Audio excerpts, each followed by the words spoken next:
Kalau kita sebut Madani ini, dia bukan semudah orang sebut satu Malaysia. Dia bukan sebut semudah Malaysia Prihatin ataupun keluarga Malaysia. Madani konsepnya memang jarang kita dengar.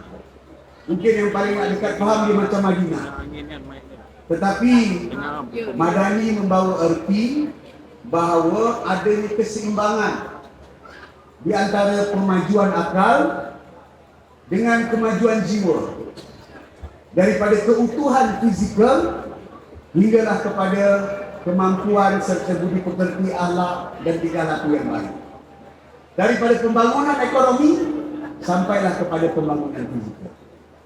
Jadi apa yang diterjemahkan dalam program Kampung Angkat Madani ini adalah cuba untuk meletakkan keseimbangan daripada tuan-tuan yang ada di kampung dengan realiti yang tuan-tuan tahu, yang tuan-tuan assume tahu atau tuan-tuan anggap inilah realiti, dengan mereka yang belajar di universiti yang mampu merungkaikan satu teori ataupun sudut pembelajaran secara akademik.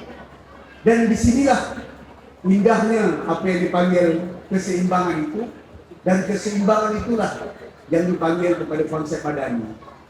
Bila akal kita sehat, hati kita baik, kita dapat gunakan ilmu yang baik itu dengan akal dan juga cara yang baik.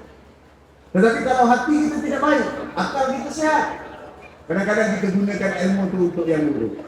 Hati kita baik, mungkin pendidikan kita kurang tepat, kita ilmu kita tak cukup, kita akan buat baik kepada benda yang salah dan akhirnya tidak membawa kebaikan secara menyeluruh.